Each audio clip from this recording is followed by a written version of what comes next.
La RD 918 par laquelle doit passer le Tour de France s'est effondrée le mercredi soir dans la nuit.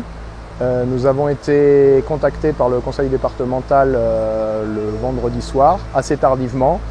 Ils ont décidé de lancer une procédure d'appel d'offres en urgence en partant d'une feuille blanche et en demandant aux entreprises de trouver une solution. Le soir même, venant de faire un chantier avec Terre Armée, j'ai pensé à mon interlocuteur. Je lui ai envoyé une photo qui a été faite par un drone sur la zone, que m'avait été envoyée par le conseil départemental. Il m'a dit, pour vendredi prochain, il nous faut une solution. Donc, sous une semaine, il fallait qu'on puisse trouver, c'était une urgence même. On avait à peu près 1 mois de travaux, donc 1 semaine et demie d'études.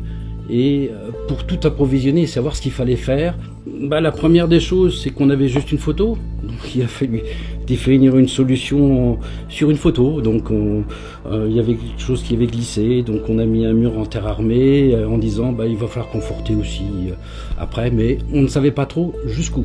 Le projet qui a été imaginé s'est fait en à peu près 24 heures, avec un chiffrage derrière de tous les travaux annexes et de devis également avec la solution technique Terre Armée. La solution consiste à mettre une poutre béton ancrée avec des clouages en partie basse et après on monte au-dessus donc un mur en terre armée. Un mur en terre armée, c'est relativement simple, c'est un sandwich de remblais et d'armatures. Les armatures étant connectées en façade à des panneaux. C'est une sorte de Lego qu'on vient monter devant qui fait la façade. Il y a de la poussière d'éther sur les panneaux, les armatures travaillent en frottement pour résister aux pressions des panneaux. On a transmis un dossier complet au conseil départemental le mardi soir. Le mercredi matin, on nous a posé quelques questions techniques et le jeudi soir, nous avons eu confirmation de l'affaire. Et dès le lundi matin, nous étions à pied d'œuvre avec le terrassier.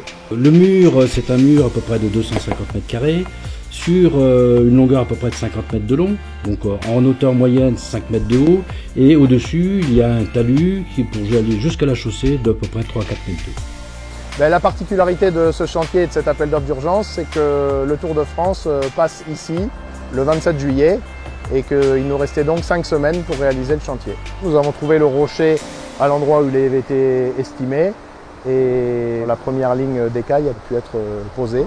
Il nous reste donc aujourd'hui 3 semaines au stade d'avancement que vous voyez actuellement pour terminer la totalité du chantier, à savoir boucher la totalité de ce trou, faire les enrobés et pouvoir laisser passer le Tour de France le 27 juillet. Donc la route étant coupée, l'accès se fait par 2 cols par lesquels passera le Tour de France, le col du Soulor et le col de l'Aubisque. Ce sont des routes normalement limitées à 9 tonnes. Les camions Terre Armée ont livré au premier col, au col du Soulor. Compte tenu de la présence des tunnels et des limitations de charge, nous avons repris les écailles Terre Armée avec un camion grue depuis le col du Soulor, une route très escarpée, très raide et vertigineuse.